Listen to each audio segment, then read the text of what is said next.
Ladies and gentlemen, before I call the meeting to order, I do want to recognize that this is National Indigenous Peoples Day, and we are in Treaty 6 territory as well as Métis Nation Region 4. And happy Indigenous Peoples Day to all Indigenous Edsonites that are celebrating today. With that, I will call the meeting to order. Can I get a motion, please, that the agenda for the June 21st, 2022 regular meeting of council be adopted as presented? Councillor Shadar will make that motion. Any questions, comments, or concerns? Seeing none, all those in favor? Motion carried.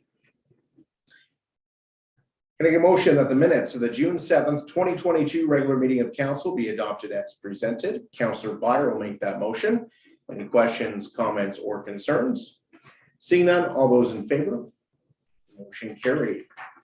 We have no public hearings, delegations, or reading of bylaws, reports from administration. Can I get a motion that council approve the revised purchasing policy FP8 as set out in attachment number 2? Councillor Bevan will make that motion, and we will hand things over to our General Manager of Corporate Services, Ms. Sarah Baker. Take it away, Sarah. Thank you, Mr. Mayor. Good evening, Council. Presented to you today is an amendment to our existing purchasing policy. This was brought in January 2017 to just ensure that we were mindful of the taxpayer dollar in our procurement, as well as having open competitions for different levels of expenditures. It's now been in place for 5 years. We've had a few minor amendments, but some gaps in efficiencies have been identified. We are intending to do a complete review and revision of this policy early in 2023. But just in the meantime, we present these revisions to just sort of help bring the purchasing policy along. We have made adjustments to the thresholds. There were some rather complex requirements for sort of the lower value items, and with reviewing some policies around the province as well as our partners, Yellowhead County. We followed along with really revising some of those levels of expenditures and the requirements for those. Another couple of areas that were sort of silent in the policy was sole sourcing. Sometimes there is only one company that provides a certain service or certain part that you're after, as well as also we may have purchased a piece of equipment, for example, and wish to continue the servicing and the buying those parts from that supplier. So just a couple of examples of the sole sourcing. So we've added those criteria into this policy now as well. Also the addition of what we call a request for pre-qualification. So we can create a pre-qualified list of vendors prior to a formal bidding process. So instead of going out every time and getting them to redo their bids every time, we can actually get a pre-qualified list that meet our criteria, and then they can then do the bids for certain items that we might put out. So those are the changes that we're bringing in. There was some administrative appendices which we also took out. They're not really part of the policy, they're more administrative. So they're the ones that we're presenting to you today, in the hopes that we can at least update those parts of the policy, and then we'll bring you back a fully revised one early in 2023. All right, thank you, Ms. Bittner, for your presentation. I will open the floor to questions. We do have Councillor Taylor that is online today as well. Anybody have any questions, comments? Councillor Byer and then Councillor Schnarr. Thanks, through the chair to Ms. Bittner. Thanks for bringing this forward. I really like seeing some of the cleaning up that was in this policy. The chart in there looks really fantastic and a lot easier to read. Yeah, so thanks for looking after that. Just one question on the pre-qualified list. So I'm just kind of curious what that looks like. Is that just for smaller items, or is that something that's over the thresholds that require that Northwest Free Trade Agreement? Just kind of an example of what does that look like? I know we that word kind of got thrown around with snow removal as well. So yeah, just looking for an example of that. Certainly through the chair to Councillor Byer. When we get above those thresholds, there's a $75,000 threshold for consulting services and $200,000 for construction. We then have to follow the rules within the trade agreements. So they're really, we follow those rules past that. This policy really is addressing anything below those thresholds for our own procedures to follow. So that pre-qualified list would be for below that. I think within the trade agreement, there's also the ability to have that as well. Yeah, okay. So just that can also happen above that, but we also wanted to have that ability below those thresholds as well. Go ahead, Mr. Fisher. Above threshold, pre-qualification is still allowed, but there's special rules around how it gets used. So it's a slightly different process, but it's still applicable to some extent. All right, thank you. Councillor Sherrard. Mine is very similar. It's about pre-qualifying. I can't find it or not. So if we're buying a supply and someone finds out at the last minute, do they still have to be pre-qualified in order to supply a price or a quote? Because a lot of times pre-qualification, if you're going to be doing, let's say, paving, then you're going to be pre-qualified. But if, let's say, you're selling gravel, I'm using that for an example, just go on the other side. And if you didn't fill out the pre-qualification, would you still be allowed, would your bid still be accepted? Go ahead, Mr. Fisher. Through the chair to Councillor Sherrard, it really depends how we set up that pre-qualification list and how we're doing those procurements. Okay, So it's, I hate the answer, it depends, but I'm gonna leave that as the answer. If we said,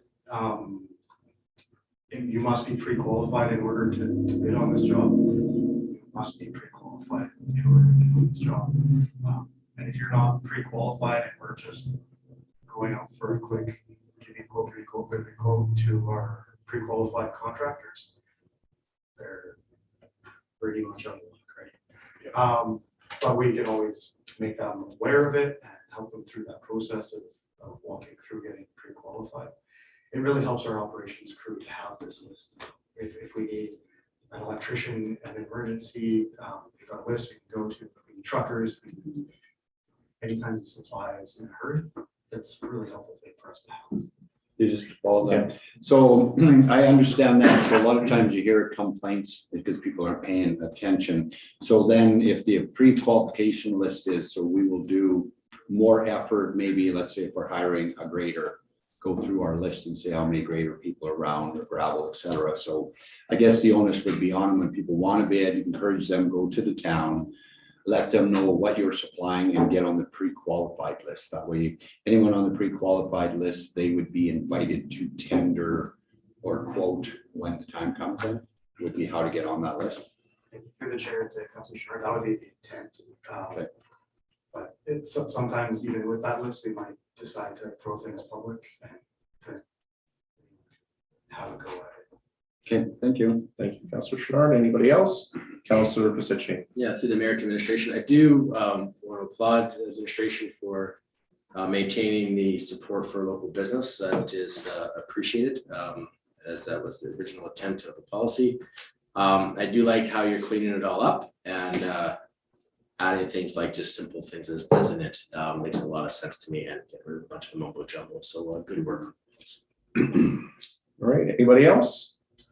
I echo what's in the room, and I think for the sole sourcing, I think that's critically important right now with supply chain issues. You may come across something that, oh, the supplier has this available right now. When you actually went out to bid, it might not have been available. So I think there's some opportunities there. And I think sole sourcing sometimes can save us money, especially in the climate that we're in. So with that, I will call the question. All those in favor? Motion carried. Can I get a motion that council approve the 2022 budget adjustments as presented in the June 21st, 2022 request for decision? Councillor Taylor will make that motion, and I believe Ms. Bittner is going to present on this. Are you excusing yourself? Councillor Sherrard is going to excuse himself due to a potential conflict of interest. Thank you. There's some stuff regarding the landfill in there. Kenny. Compost bed? Yeah, he's hauling right now, grass. Hard grass. Is it qualified pecuniary interest? It's a conflict, can be a perceived conflict, which you can. Just gonna, if I may, Mr. Chair, I just know in the past that sometimes people leave for perception. And the lawyers have clearly identified that you can't leave perception, whether you think you want to or not, it has to be a legitimate reason to leave the room. So if it's been researched, I'm okay with it. I just. So to Councilor Precision's point, you're absolutely correct. That said, it's up to each councillor to decide what they want to remove themselves for. If they get called on that, then we'll have to deal with that at that time. So sometimes it's better to deal with the perceived issue than actually causing an issue, I guess I would argue. So. Not that that's fair. I just want to make sure that it was reviewed. Just because there's perception is not a reason to leave the chamber. Yeah, no, for sure. Go ahead, Ms. Bittner. No, thank you, Mr. Mayor. Presented to you tonight are some adjustments for the 2022 budget. There were a few grants that we had out in the world waiting to know if we had been successful, and we have received some information back on those. So we thought it prudent to just have a quick review if there are any other adjustments that needed to come forward and bring them all to you this evening. In your agenda, the RFD has sort of explanations for each of these, so I won't go into them too much, but there were 6 operating and 6 capital items. The snow removal costs of 192, wastewater treatment plant for 25, the climate change resilience assessment of 80, transportation study for 45, the Griffiths Park complex of 86, and the Main Street tax recovery property of 35. So I'll pause here if council have any questions on any of those operational adjustments. Anybody have any questions? I don't know if we can get Councillor Taylor on the screen.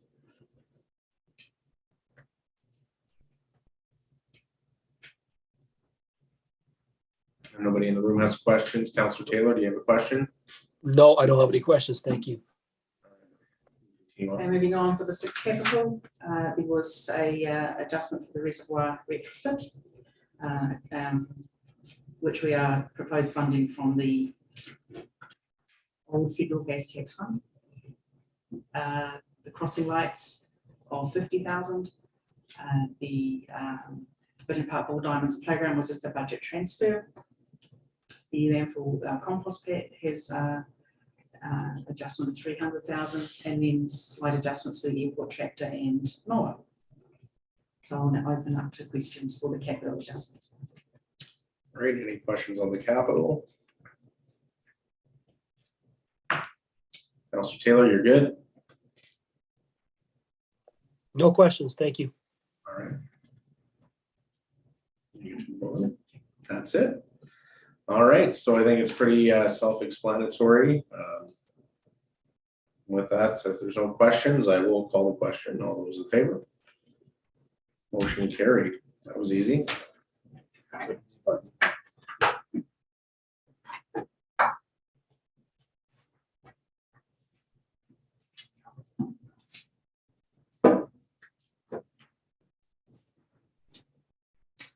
Can I get a motion that the council adopt the Vision Park Revitalization Phase 1 site plan revisions dated June 2022?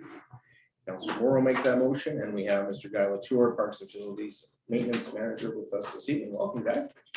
Good day, everyone.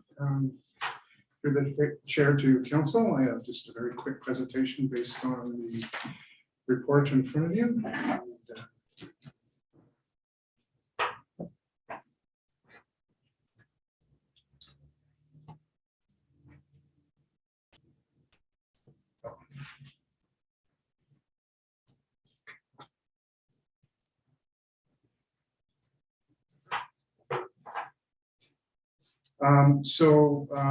We've had to make some adjustments to the Vision Park Phase 1 site plan. So in September 7th, 2021, last year, we adopted the Vision Park Revitalization Plan, which included the Phase 1 work that we were planning to do to replace the diamonds that were removed by Trans Mountain. Following that, we brought it to council and it was approved. So this was the original phase one site plan that we were hoping to rebuild the removed diamonds from Trans Mountain. So we had 3 of the 4 down in the, it's kind of doing its own thing here. It's down in the east corner there. We're gonna build the Premier Diamond, and then going to the east, or sorry, to the west, we were gonna then build the Bantam Diamond, and then lastly, we were gonna hopefully build 2 last softball diamonds at the minimum 275 feet. So unfortunately, the bid prices were significantly higher than initially estimated, which is mainly attributed to increases in building materials, general construction, and administration costs. So based on the pricing received, we worked with EDS, our consultant, and the administration to determine what was the best path forward for Vision Park with the constraints that we were going to have, and then we weren't going to be able to build it out completely. We did consult with Edson Minor Ball and Edson Mixed Slow Pitch as the 2 main users of the Vision Park, and they've been part of the process, and both groups are in favor of the plan that we're presenting to move forward with some changes. So we're proposing a revised site 1 or phase 1 site plan, which includes always the landscaping and the improved drainage that we need for the area that we're constructing. We are going to construct 2 300-foot diamonds suitable for both slow pitch and hardball. The infields will be designed for, they can be used for both sports. We will be rebuilding 3 diamonds in the northeast area of the park and level the landscaping, improve the drainage, and replace all the fencing. That footprints are our easiest to rebuild. Our dugouts will be the same as we currently have. We won't be building any fancy new dugouts with this. We are going to try to implement and develop a small parking lot in that area also to increase our parking, especially in that area. And then this will not include any provisional items such as lighting, new bleachers, picnic tables, the batting cages. All those stuff have been removed from the plan for the new site plan, and there are things we can look at in the future if funds might be available. So what does it look like? So we're proposing those 5 diamonds in the northwest corner or northeast corner here. These 3 diamonds, wow, this work with me, come on. Okay. Here, I'll start with this diamond. This west diamond is going to be a 300-footer. And then in the site to the west of it here, where we were going to build our Premier Diamond, that still will be a 300-footer there. So we'll have 2 300-footers for potential hosting tournaments in the future. There's a little bit of change with the old Premier Diamond just to get it fit in there. And then the other 3 diamonds will basically fill the same footprint that used to be there before, and using the current site plan. That way we can fit those in. Questions? All right. Go ahead, Councillor Pizzuti. Yeah, through the chair to the tour, is that correct? Yeah. As one who has a tremendous amount of experience working tournaments in that facility, the largest in Canada at the time, I like the design and the idea. I cannot understand the parking lot. You're going to find you don't have the space you have there. The grading is not going to allow it. When you host a tournament in that area is always closed off. It was always kept for pedestrians because having vehicles going through your kiosk is a disaster. Not to mention it's very tight between the existing ball diamonds and that road going down. Having vehicles drive down there, it's a single lane road, not safe. don't like it. It won't work. People can't park there because at the end of a diamond, you'll get hit with balls. It's just not a good location for a parking lot. And that I'm speaking over a decade of doing tournaments in that place, and that is a terrible spot for a parking lot. Maybe okay during the odd league play, but if you have any kind of a tournament, anything, you always use the bottom 4 diamonds, you always use the middle 4 diamonds. Terrible spot for vehicle traffic. Not to mention, it was always closed off at the top and at the bottom to keep people away from the well shacks and to keep vehicles out of that area. It's just not a good location for a parking lot. I looked at it, when I looked at the first design, well, you're gonna lose a diamond for parking. I understand the parking challenges. But if you're taking out a diamond up on the hill, I don't know why we wouldn't just expand the parking lot up there. And I'm not sure what the merit is behind that. Obviously, whoever draw this up hasn't worked that diamond, doesn't understand the grade in that area. And to me, it's a terrible location for a parking lot. So I thought I would say my piece on that and just come with a little bit of a background, having spent a lot of long weekends out there. Yeah. Through the chair to the councillor, we are aware that the parking lot there would not be used during tournaments because it is, that area is closed. And we're looking at additional options on site for what we can do for some additional parking. But for the phase 1 rebuild, that's where, as far as we went with parking. Go ahead. If I may further to that conversation. Yeah, and especially on tournaments, but even in regular play, like that, the space where the kiosk is and where the new building is not a road, wasn't built as a road, so you have to rebuild it as a road. And the other ones never had heavy traffic on it either. It's always been pedestrian, it's always been closed to traffic. So open that up to vehicle traffic, and to me, it just doesn't make any sense at all. So. Okay, Councillor Barr. Thanks. I through the chair to Mr. Latour. Thanks for your work on this. I know it's been ongoing for a very long time, it seems, since the start of that construction. So my questions are just, I'm trying to understand why so it seems like a really big change of scope from the first site plan last summer to the one now. And you kind of mentioned in the presentation that if funds become available, then, you know, some of the add-ons that were kind of not included could be included at that time. So I'm wondering why we would be rebuilding, and I'm not a ball player, so, you know, if I'm totally missing something that's obvious, please let me know. That diamond number 2, which was previously planned for like the batting cages, which last summer sounded like they were really, really desirable. And I understand that there may not be funds for those, but why we would put the funds into building a diamond there when we're still missing some on the north and central and west side of that construction zone, I guess, where the pipeline was going through, because we would be spending the money to build the diamond, and then say somebody fundraised and there was some money in a few years to put the batting cages there, then we'd be like whipping it back out is kind of how I see that footprint. Like, I don't know if that's the process or what you do, or you just move the shale to the next one. Not really sure how that would work. Through the chair to Councillor Byer, one of the principles that we went with was to maximize the number of diamonds that we can build and replace. So that was one of the principles.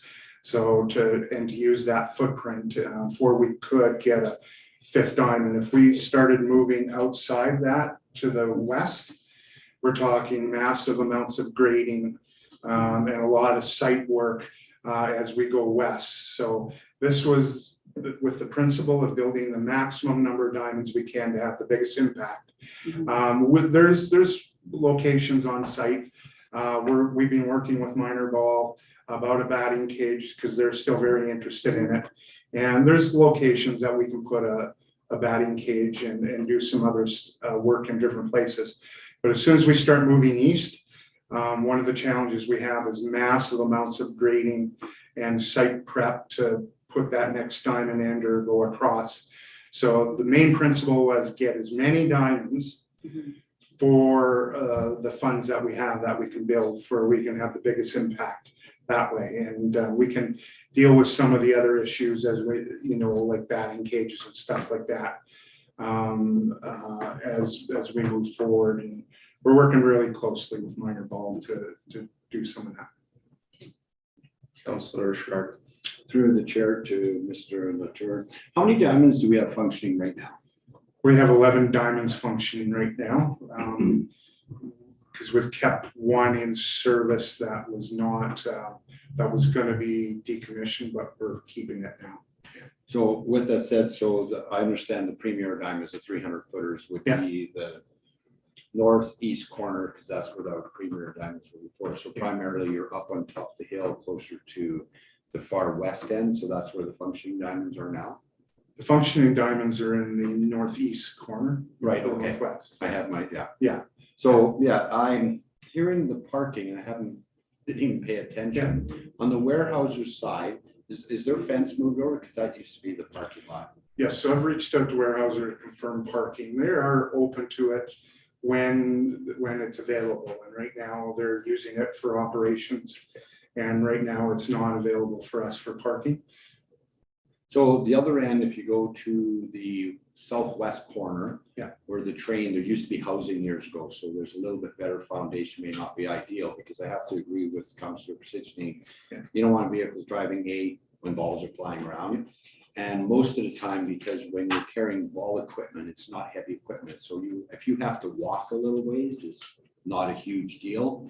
And during the tournament, so instead of doing stretches, they could just walk 1,000 feet and they'd be warmed up by the time we get to the ball diamonds. So, yeah, through the chair, Councillor Chouinard, that area is also belongs to Warehouser. It's their property. Oh, that is where. Yeah, so it's not a long-term solution for us. We've already converted and we're working on a long-term conversion of Diamond 12 into parking. We built the new parking lot last year up top. There's tons of parking on the road. We've done a parking analysis, and for 16 diamonds with 2 teams on each, you need 300 and some parking stalls, which we need about 75,000 square feet. And currently, even with that little parking lot that we're adding, but we have about 125,000 square feet of parking space. But it's on our radar, absolutely on our radar. And we're looking at ways to develop the site after we build the diamonds to accommodate as much parking as we can. Okay, thank you. Yeah. Councillor Psichny. Yeah, through the chair, Mr. Chair. So why would we remove diamond 12 according to the site plan for 2021 when you're already removing diamond number 3? Like you already got one gone. Why are you gonna remove another one to make parking? You could just move over for the other diamond ones. Through the chair to the councillor, Diamond 12 was removed because we moved the road to do all the construction work to accommodate the grading and the drainage. And we cut out the full corner of Diamond 12. So it's no longer a usable diamond. And I understand that. Yeah. So why wouldn't we make that a parking lot instead of removing a diamond that is still usable? That's what I. Unless, are the numbers wrong on here? Because when I look at your Yeah. site from 2021, Yeah. diamond 3, is it? That's better than listening. That's the one that's on, it used to have a big mound. It wasn't a great diamond. Yeah, That faces towards the well Yeah. shack for ATCO. But if we're removing that, why would we not make that parking lot instead of removing 12, which is the one beside the outhouse? okay, so through the chair to councillor. So Diamond 12 is already being affected because the new road that we Oh, built okay. last year went through the outfield. So it Okay. can no longer be used as a diamond, and we've made that a parking area. And as part of construction, we'll remove the fence and the infield, and we'll just grass it all, and it'll be a grass parking lot, accessible for everybody now. So it about doubled the parking, and the new parking lot we built last year was substantially increased the amount of parking we had. Is that clear? Yeah, Okay. and I'll be honest, to the chair through to the chair, I'm really hung on that lower parking pad. I just don't like it. So to me, I've been there for big tournaments and ball and even league play. It's always been closed off. The community's used to not having to drive down there, and then we're gonna go build a pad. And I can guarantee you, the architects, they draw these things. Oh, it's gonna fit beautifully. You're putting a bigger diamond that already is existing, starting from the same batter's cage. There's not gonna be room for a parking lot down there, so we're just wasting money to me, that just drives me crazy, so. All right. Well, it's how I really feel, it's just because. Counselor Taylor. Through the mayor to Ms. Latour, thank you for the presentation. First and foremost, if the user groups are happy with the concept, that's great. I'm not a user of the facility. I was always picked last for sports teams, so I went into drama. But if they're happy with the concept, that's fantastic. I have two questions. The first one is just on timeline. If the plan sort of goes ahead and it's tendered out efficiently, when can we hit construction and then finish construction? Through the chair to the counselor, we've been working, and we just have to take the old tender and make a few adjustments to the scope. So everything's pretty much ready to go. We'll have it tendered in max 2 weeks, and then we're going to tender it for 3 weeks, and then we're hopefully construction and grading can start in July, late July sometime. And this is Right. not my second, through the mayor, this is not my second question, but, and that's not going to interfere with any of the like slow pitcher ball that's going out there this summer? The youth baseball is just wrapping up this weekend.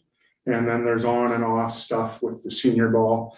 Most of the construction will be on the top, so it won't be impacted.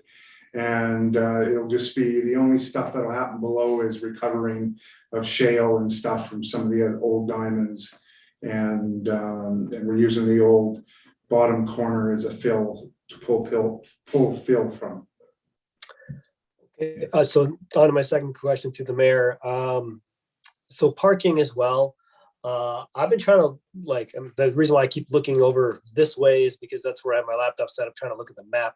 Do you mind putting the map back up on the screen and going through where the existing parking lot is, and you're moving it to a new spot, and why, sort of going through the steps of why this new spot might be like more efficient or better or not? I guess I'm having trouble seeing it or visualizing it, so maybe just showing it on the map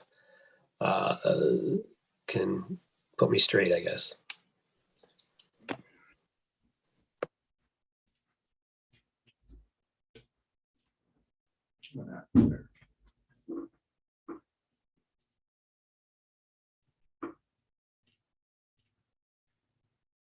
So I can, if you can see here, this is unfortunately,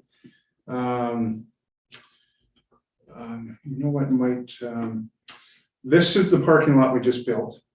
In the old version, this was the parking lot there. In our current version, we were just following the plans that we originally had and trying to put some parking available in that area down there.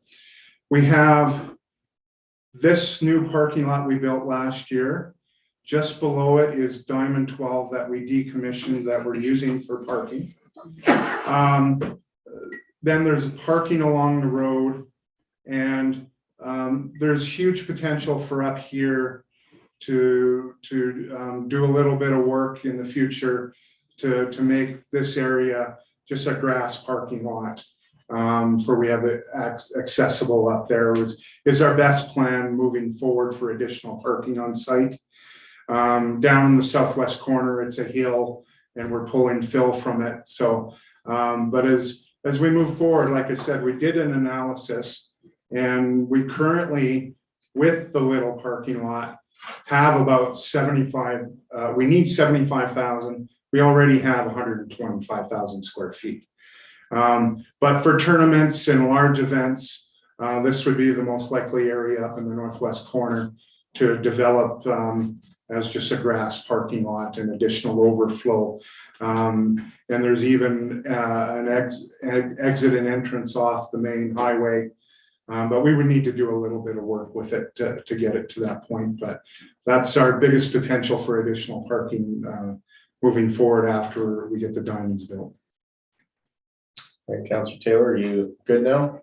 Yes, thank you. That clarifies the parking. Still, I think I echo maybe Councillor Position and Councillor Chenard in terms of perhaps the update of the new parking lot and whether that's the best location, just looking at a map and then if it certainly can't be used, if one of the ball diamonds is being used, it kind of makes it counterproductive to put it there. But I'm happy to hear that it is on your radar to fix in the future as funds become available. And but I don't know if any other sites could be explored, but it certainly looks to be problematic, in a way. But those are my comments. So thank you.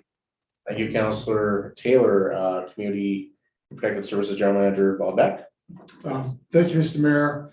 If it please council, we're happy to go heat the parking lot, move forward with the tender. It's not a make or break deal for us, and start building the ballpark and we'll have another look at a better location.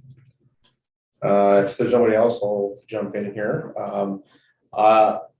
To Councillor Pasicni's point, I don't spend a lot of time out there, but I do know that it's not a good idea to have traffic flowing through there.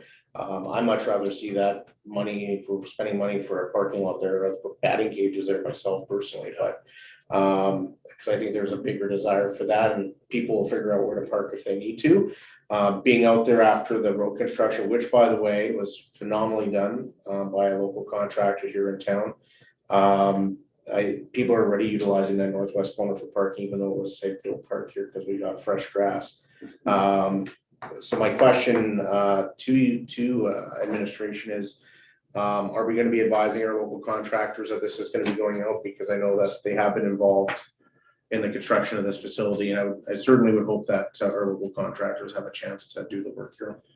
Through the chair to the mayor, we will follow the same procedure we did last time. We'll put the tender out. We will share that tender posting to the local people, and we'll also post it on our website and do an ad like we did last time. Councillor Byer. Thanks. Through the chair to Mr. Latour or Mr. Beck. So I'd be okay with removing that parking lot as Councillor Pasicni has a lot of experience out there, and I would trust that experience. So if the reason why you moved the kind of, I remember last August, I learned that the angle of the sun and the shape of the diamonds and how they were angled were a really big deal. Not knowing that previously, and on that first site plan picture, it shows the angle of the evening sun. Does that affect the premier diamond? Like it seemed like the angle changed a lot. I'm not sure if that's good or bad or what that exactly means, but I remember it was really important. Through the chair to Councillor Byer, it will affect it on some level, but we only have so much room to try to squeeze 300-foot diamonds in there. So with the footprints and the changes that we made, there is some adjustments, but we just don't have a lot of play to, there's just not a lot of room to do what we ideally like to do, so, yeah. So just if I can respond, even if we remove the parking lot, that doesn't. No, the parking lot won't affect the diamond orientation at all. It's, to get those 200-300 footers in where they are is going to be tight. All right. Anybody else? With that, I will call the question. Oh, go ahead, Councillor Moore. Through the chair to either Mr. Beck or Mr. Latour. When designing parking lots for such sports events such as these, how much thought is given to possible liability? Well, it's a ball site, and unless we move everybody completely off, we're always going to have a bit of problem there. As most people know, like the mayor just alluded to, when everybody's down there, they decide to park Wherever they can. Wherever they can and wherever they want to. We've been trying to keep the people off the new grass for quite some time, and it's a losing battle. So people if they choose to park where they choose to park, or it is a ball diamond. So unless we have, everybody up in that top northwest corner and restrict no parking, but then you would need barricades and it would be difficult. CO Beverage. Mr. Mayor, through the council, so if there is a desire for an amending motion, so we get opportunity before calling for your motion. I would move that we amend the motion to approve the project as presented less the parking lot. All right, go ahead. The council direct administration not to proceed with the parking lot included in the site plan. Would that be correct? Exactly how I worded it. You hear very well. That's why she is our chief administrative officer. All right, so we have an amending motion on the floor. All those in favor? Motion carried, and the revised motion reads as. If I may, ensure I can look up to for you, just one moment here. Good word. Again, I'm just gonna say I never had this issue with the last council. Sometimes. Sometimes, yeah, actually. thanks, Mr. Mayor. I thought This is the you are the problem. amending motion that we just voted on, and now we have the entire. All right, so can I get a motion, please? Oh, sorry, we already have that motion on the floor. So I will call the question. It's up there. All those in favor? Motion carried. All right. Thank you, Mr. Latour. I know you've been working very hard and diligently on this. And we're excited to get some work Yes. happening and get it done, and 300 footers, and it should be fun to see people playing on. What? They'll still hit out of them. Yeah. And it's, if any members of council have not been out there on a slow pitch night, it's crazy busy, so go check it out. I encourage you to. We have no information items, no sundry items, council committee reports. We will start with board and committee reports. We are going back to June the 8th, and we will start today with Councillor Taylor. Yeah, on June 14th, I attended the committee of the whole meeting. June 15th, I attended the library board meeting where there was much elation in terms of the council's motion in the previous meeting to approve up to $1 million toward the renovation expansion project. The library board has applied for the CFEP grant for $1 million to assist with their renovation and expansion project.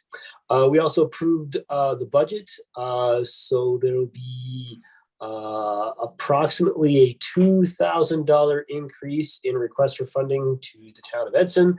So we're going from $340,000 to approximately $342,000, which equates to less than 1% increase in funding from the town. And they also approved to, I know this was a question on the tour regarding the thermal bridging, is that we are going to spend $6,200 to see if there can be a solution to the thermal bridging and add that, depending on the cost, to add that to the renovation expansion project as well.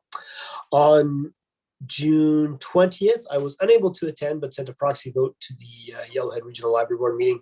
And there was just passed that we would see an increase of 8 cents per capita. So it's about a 2% increase per funding per municipality. So it would be about $4.54 per capita in funding. So that will be coming up shortly. And there was some discussion as to which population stats they would use. And I believe they are going to be using 2019-2020 stats, I believe. There was a lot of discussion on that. So that is my report. Thank you, Councillor Taylor. Councillor Byer. Thanks. On June 9th, I attended the FCSS Seniors Pancake Breakfast. Thanks to all the staff that helped out with that. It seemed very successful, and I didn't realize it until afterwards, but there were seniors eating outside at picnic tables too, which I couldn't see because it was just on the other side of the building. And it was interesting to note that some of the staff from other departments were there volunteering, using their volunteer days that they're allowed for the non-unionized staff. I forget what that's called. So that was interesting. June 14th, I had a multiplex steering committee meeting. Nothing new to update. There was just a kind of a process to kind of inform us what was going on there. June 14th, also the committee of the whole meeting. And on June 16th, I attended the taste testing judge for the Lemonade Day. prior to the actual lemonade day. And had 16 different flavors of lemonade to try. No, it was 16 groups, but more than, yeah, there's probably about 22 samples of lemonade, so which was fantastic. So that's my report. Thank you, Councillor Pisichny. June 14th, I attended our COW meeting, our committee of the whole. On June 16th, I got the pleasure of attending the Historical Society on behalf of Councillor Moore, where they had their AGM and their regular meeting after that. Mr. Doug Woodhouse remains the president of the society. Their financials are in good order. They presented their audited financial statements in regards as a requirement for both Yellowknife County and the town of Edson. Things are looking up there. Their revenues are going to be, they're forecasting a lot better this year, coming out of the pandemic they saw previously. So they're looking to have a much better year than they had in a past couple of years. They did take advantage of the government funding for employees that was available, so they didn't miss anything on those aspects. But all in all, it's in good shape, and they've added some stuff to the museum, and things are looking good. So that's all I have to report. Great, thank you, Councillor Pisichny. Councillor Schnarr. Okay, on June 8th, I had the Chamber of Commerce meeting, updates on the Summerfest, the online bracelet sales, and where people were questioning about, yes, you can still buy bracelets here. There is a discount to buy them online. The other one is we're going to finalize the date on their Christmas party there. The only thing is the ticket sales. We of course everything is up in price. Okay, and then on June 9th, the seniors pancake breakfast, I also volunteered, and it was a great turnout. I think most people were excited that they could actually get together. On June 14th was the COW meeting, and that's it for my report. All right, thank you, Councillor Devon. Let's see. June 9th was also at the senior pancake breakfast, and that was very well attended. Got a lot of thumbs up from the seniors that was there and people that were working. They were very pleased to see our new CAO out and about. They a lot of them haven't met her, they only heard about her, but they were very pleased to see her there working. It was actually first in that. On the 16th, we had an Edson Senior Transportation meeting here that went really well. We signed a service agreement with the town of Edson. They had a few just word changes on there and that, but there was nothing really drastic in that, and we signed that. Trivia night is June 25th. They got 15 teams confirmed. They're going to have food served there, and the Legion is going to be the place for this. Miss Adrian Tate will be the MC for the event, so she is up to that. We give back pay to Tracy, our bus driver, and that she was really grateful for that, and we upped her wage too, so that was really great. Our new ED here is applying for the grant through TC Energy. They have some money sitting there for us. All she has to do is fill out the papers and that and stuff. She is in the process of doing that, and we'll get approximately $5,000 from them. Raffle tickets are going really good. We have probably about 10 or 12 books left, something like that, so we'll be selling them throughout the night. Phones have been updated for our new ED and also our bus driver. They will have a phone each and that, so they can constantly be in contact with each other. Driver insurance is being updated itself. Northern Metallic gave us a check for $500 from their sale, and they matched it for another $500 for $1,000 from Northern Metallic sales in that day. Our ED is talking to our MP Gerald Soroka about grant funding opportunity. He has some money there, I believe in a $25,000 range or something like that. So they'll be getting together to talk about that. And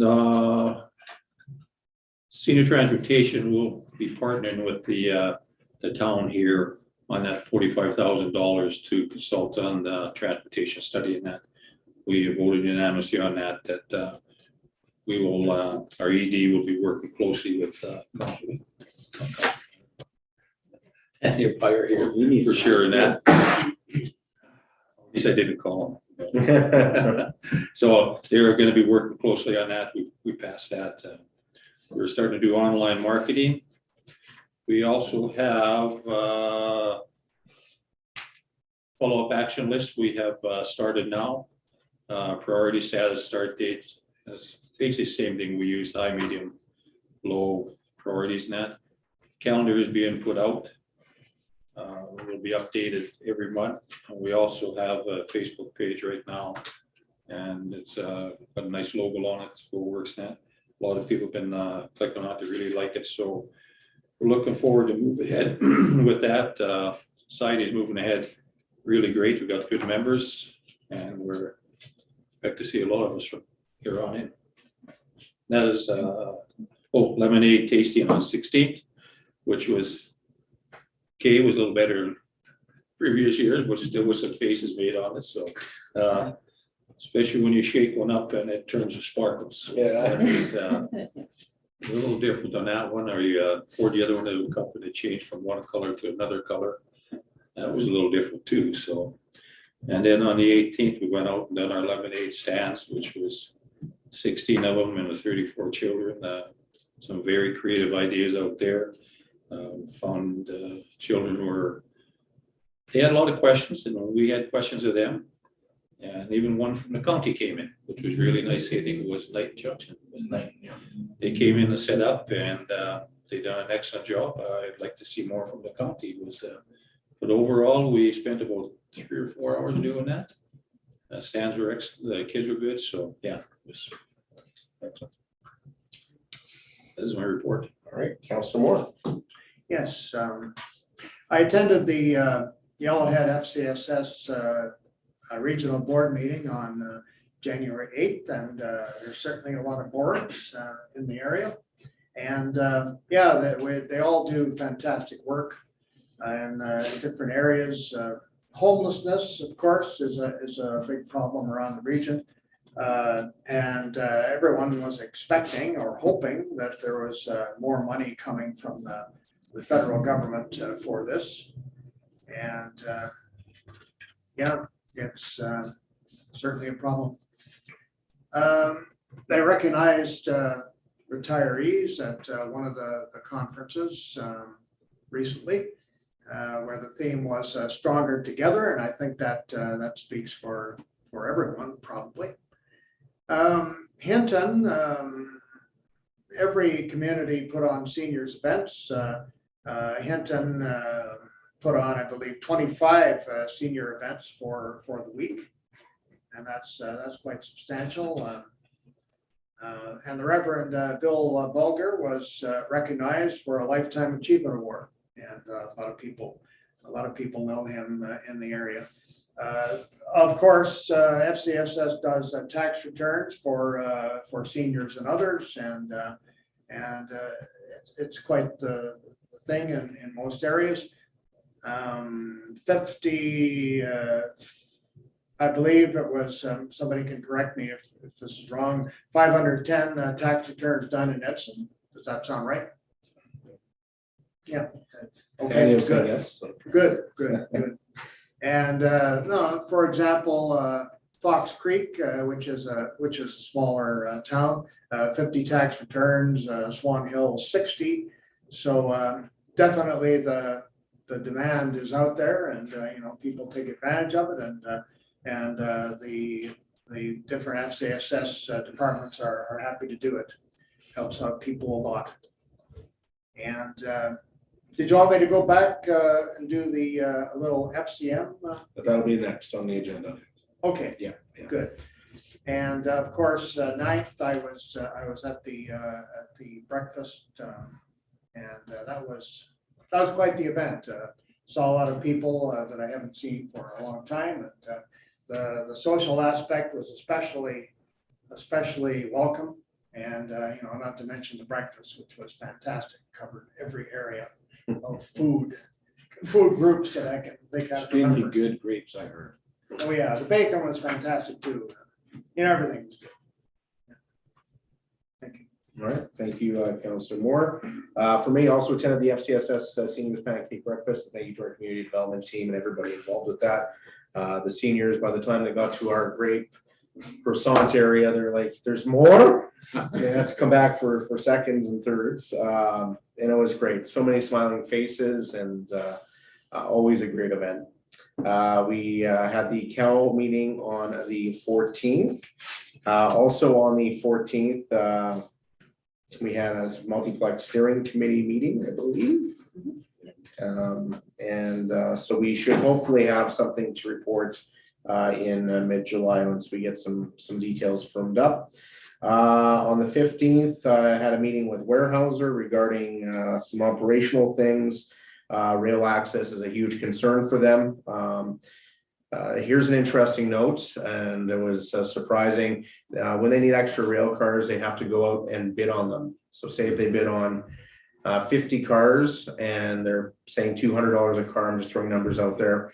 They may only get half of those, but they have to pay for the full 50. Yeah, it's crazy. It's like the mafia out there when it comes to some of this stuff. So OSB prices are falling currently. Because of the issues with rail access, they had to stretch out some shifts, slow down production. There's only so much that they can store, and it causes a huge ripple effect. Of course, their customers aren't getting products. So you may have seen that myself, along with several Northern Alberta mayors, have done an op-ed on this.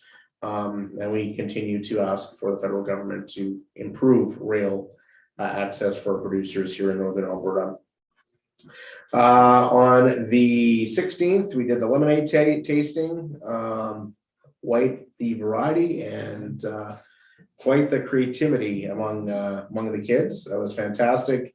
And then the lemonade judging on the 18th, and it was great to see not only the kids but the local businesses supporting them as well, offering discounts inside the store, and they had competitions on Main Street. So it was quite a busy downtown area. After it seems like everybody from Eddie's Big Run came down to get some sugar afterwards to boost themselves.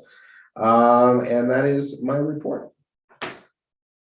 We will move on to FCM reporting, and this one's for Councillor Moore. Thank you very much. Yes, very interesting experience for me, especially being a first-time counselor. I was told that it was great courses, great workshops on hand, and super networking opportunities, and I can agree with that. Certainly had a chance to meet many mayors and many councillors from all across the country. And there may be perceived divides in the country right now, but every councillor and mayor I spoke to, we have similar problems. Downloading of money to the different councils, and of course there's other success stories that we can share, and it's very it's very great to network with all these people, because it shows that we're all in it for the same thing, to improve lives in our community, and to look out for everyone, as we can. And the tour, or actually the courses, one of the main themes was green, how to be more green. And certainly that's something that we hear every day, and it's just going to get more intense, I think, over the years. And tours, there was an opportunity to take tours around Regina and area. And one of the ones that really stood out for me was the Manawatu Center, which is located pretty much in central Regina. It's a First Nations high school, and it contains a public library. Anybody can use it during the time. And what really impressed me was the different career paths that the students could take. There was an RCMP component in there, which they could choose, and there was other career paths they could go, including the arts and acting, drama. That would really be impressive for Councillor Taylor, and it was certainly an impressive thing to see, and a culinary arts path, which they had as well. And the students take part in that. And they design the food orders for each day. And you could, one of the thing was, one of the items which looked interesting was peanut butter bannock, which sounds real yummy, certainly. And yeah, I was very impressed with that place, and they have a room for the elders, which the elders can converse with the young people. And there's provision for smudging as well, which is quite something. Yes, that was a fantastic place, and they have a dance studio as well. And yeah, nice gym with wooden floors. And yes, I was very impressed of that. And that's my report. Okay, thank you. With that, we have no financial items. Questions from media and public regarding items from this council meeting? And I don't think we have any media in the room. Do we have anybody online? Mr. Kappas, do you have any questions?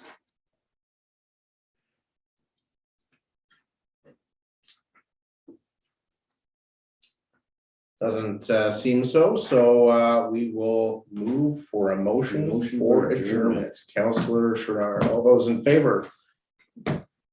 Motion carried. If you want to adjourn, we can sit here. Which maybe, but we'll This is stop adjourned. throwing